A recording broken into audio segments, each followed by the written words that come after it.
ನಮಸ್ಕಾರ ಸರ್. ನಮಸ್ಕಾರ. ನಮ್ಮ ಮನೇಲಿ ನಡೀತಾ ಇರೋ ಮೊದಲನೇ ಫಂಕ್ಷನ್ ಇದು. ನೀವೆಲ್ಲ ಟಿವಿಲಿ ನೋಡಿರ್ತೀರಾ, ಅವತ್ತು ನಡಿಬಾರ್ದು ನಡೆದೋಯ್ತು. ಅದನ್ನೆಲ್ಲ ಮರೆತು ಜನಕ್ಕೆ ಉತ್ತರ ಕೊಡೋ ಹಾಗೆ ಈ ಮದುವೆ ನಡಿಬೇಕು. ಇವರಿಬ್ಬರಿಗೂ ಒಳ್ಳೊಳ್ಳೆ ಬಟ್ಟೆಗಳು ಕೊಡಿ. ಹಾಗೆ ನಮ್ಮ ಫ್ಯಾಮಿಲಿಯವರು ಬರ್ತಾರೆ, ಬೀಗರ ಕಡೆಯವರು ಬರ್ತಾರೆ. ಎಲ್ಲ ಬಿಲ್ಲನ್ನ ಸುರೇಂದ್ರ ಕೊಟ್ಬಿಡಿ. ಆಗಲಿ ಸರ್, ಅದ್ರ ಬಗ್ಗೆ ನೀವು ಚಿಂತೆ ಮಾಡಬೇಡಿ, ಅದನ್ನೆಲ್ಲ ನಾನು ನೋಡ್ಕೋತೀನಿ. ಈ ಸಲ ತುಂಬ ಒಳ್ಳೊಳ್ಳೆ ಡಿಸೈನ್ಸ್ ಎಲ್ಲ ಬಂದಿದೆ. ಮೇಡಮ್ ಅವ್ರಿಗೆ ಒಳ್ಳೊಳ್ಳೆ ಸ್ಯಾರಿ ಸೆಲೆಕ್ಷನ್ಸ್ ಇದೆ. ಆಯ್ತಪ್ಪ. ನಿಮ್ಮಲ್ಲಿ ಕಾಂಜೀವರಂ, ಬನಾರಸ್, ಮೈಸೂರು ಸಿಲ್ಕು ಎಲ್ಲ ಸಿಗುತ್ತಾ? ಸಿಗುತ್ತೆ ಅಮ್ಮವ್ರೆ. ನೋಡಿ, ಯಾರ್ಯಾರು ಏನೇನು ಕೇಳ್ತಾರೋ ಅದನ್ನ ಎಲ್ಲಾನು ಕೊಡಿ, ಆದ್ರೆ ಧಾರೆ ಸೀರೆ ಮಾತ್ರ ನನಗೆ ಕೊಡಿ.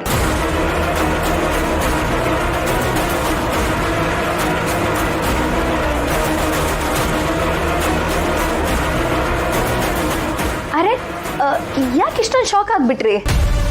ಅಲ್ಲಮ್ಮ, ಧಾರೆ ಸೀರೆ ನಿನ್ಗ? ಅಯ್ಯೋ, ನೀವು ಆ ರೀತಿ ಅರ್ಥ ಮಾಡ್ಕೊಂಡ್ರ ಅಪ್ಪಾಜಿ. ನಾನು ಹೇಳಿದ್ದು ಶ್ರಾವಣಿಗೆ ಧಾರೆ ಸೀರೆ ಸೆಲೆಕ್ಟ್ ಮಾಡೋ ಅವಕಾಶ ನನಗೆ ಕೊಡಿ ಅಂತ.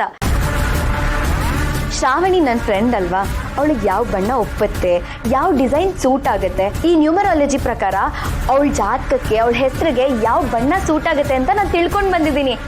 ಅದಕ್ಕೆ ನಾನೇ ಸೆಲೆಕ್ಟ್ ಮಾಡ್ತೀನಿ ಅಂತ ಹೇಳಿದೆ. ಏನು, ಉಡೋ ಸೀರೆ ಬಣ್ಣಕ್ಕೂ ಜಾತಕ ನೋಡ್ಬೇಕಾ? ಹೌದು ಅಮ್ಮವ್ರೆ, ಎಲ್ಲನೂ ನೋಡಿ ಮಾಡಿ ನಡಿಬೇಕು, ಯಾವುದ್ರಲ್ಲೂ ಎಚ್ಚರ ತಪ್ಪಾರ್ದು. ಮೊದಲಿನ ಸತಿ ಆದಾಗೆ ಈ ಸತಿ ಆಗ್ಬಾರ್ದಲ್ವಾ? ಈ ಮದುವೆ ಅಂತೂ ಯಾವುದೇ ತೊಂದರೆ ಇಲ್ಲದೆ ನಡಿಬೇಕು, ಅದಕ್ಕೆ ಹಾಗೆ ಹೇಳ್ತಿದ್ದೀನಿ.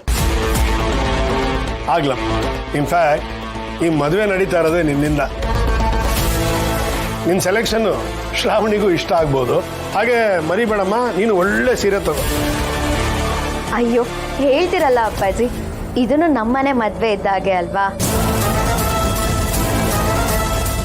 ನೀವು ಹೇಳ್ತಿರೋ ಹಾಗೆ ಈ ಮದುವೆಯಲ್ಲಿ ನಾನೇ ಮುಖ್ಯ ಅಂದಮೇಲೆ ನಾನು ಒಳ್ಳೆ ಸೀರೆನೇ ಸೆಲೆಕ್ಟ್ ಮಾಡ್ಕೋತೀನಿ. ಅಬ್ಬಬ್ಬಾ, ಎಷ್ಟು ಮಾತಾಡ್ತೀಯ ಹುಡುಗಿ. ಸರಿ ಬಾ, ನೀನು ನಮ್ಮ ಶ್ರಾವಣಿಗೆ ಎಂಥ ಸೀರೆ ಸೆಲೆಕ್ಟ್ ಮಾಡ್ತೀಯೋ ನೋಡ್ತೀನಿ. ಬಾ ಬಾ ಬಾ. ಈ ಆನಂದ ಕಲರ್ ಸೀರೆ ತೋರಿಸಿ.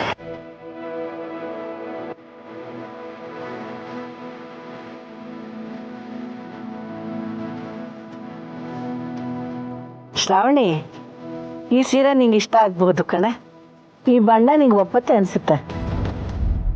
ಇಲ್ಲ ಇಲ್ಲ ಅಮ್ಮೋರೆ, ಮದುವೆ ಹುಡುಗಿಗೆ ಆ ಸೀರೆ ಚೆನ್ನಾಗಿ ಕಾಣಿಸಲ್ಲ, ಈ ಸೀರೆ ಚೆನ್ನಾಗಿ ಕಾಣಿಸ್ಬೋದು ನೋಡಿ.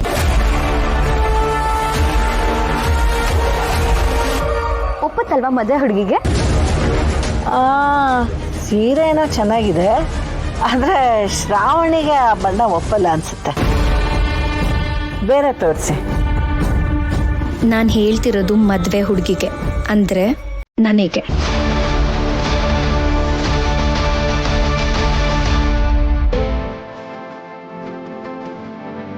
ನಾನು ನಾಳೆಗೆ ನಾನೇ ಶರ್ಟ್ ಸೆಲೆಕ್ಟ್ ಮಾಡ್ತೀನಿ. ಒಂದು 4 ಹಾಕಿ.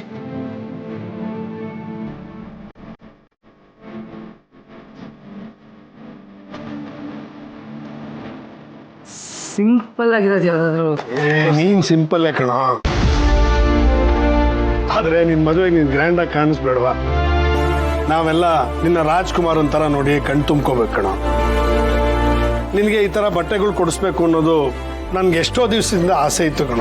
ಆದ್ರೆ ನೀನು ಒಪ್ಪಲ್ಲ ಅಂತ ನನಗೆ ಗೊತ್ತು. ಈಗ ಕಾರಣ ಸಿಕ್ಕಿದೆ. ನಿನ್ ನೆಪ ಹೇಳಂಗೆ ಇಲ್ಲ. ಪಂಚಶಾಲಿ ಅಲ್ಲಿ ಹಾಕೋತೀನಲ್ಲ. ಬರೀ ಪಂಚಶಲ್ಯ ಸಾಕಾ? 4 ಜೊತೆ ಹೊಸ ಬಟ್ಟೆ ತಗೋ. ತೋರ್ಸಿ ತೋರ್ಸಿ. ಯಜಮಾನ್ರು ಇಷ್ಟೆಲ್ಲ ಪ್ರೀತಿ ತೋರಿಸ್ತಿದ್ದಾರೆ, ಆದರೆ ನಾನು ನಿಜವಾಗ್ಲೂ ಅವ್ರ ಅಳಿಯ ಅಲ್ಲ ಅನ್ನೋದು ಗೊತ್ತಾದ್ರೆ ಏನು ಅನ್ಕೋತಾರೋ, ಹೇಗೆ ರಿಯಾಕ್ಟ್ ಮಾಡ್ತಾರೋ. ವೈಟ್ನಲ್ಲಿ ತೋರಿಸಿ. ಆಹಾ, ಬಾ, ಇದು ಹಾಕೊಂಡು ನೋಡು. ಯಜಮಾನ್ರೆ, ಇದು ರಾಗ ಎಳಿಬೇಡ, ಹಾಕೊಂಡು ನೋಡು ಹೆಂಗ್ ಕಾಣಿಸ್ತೆ ನೋಡ್ಬೇಕು.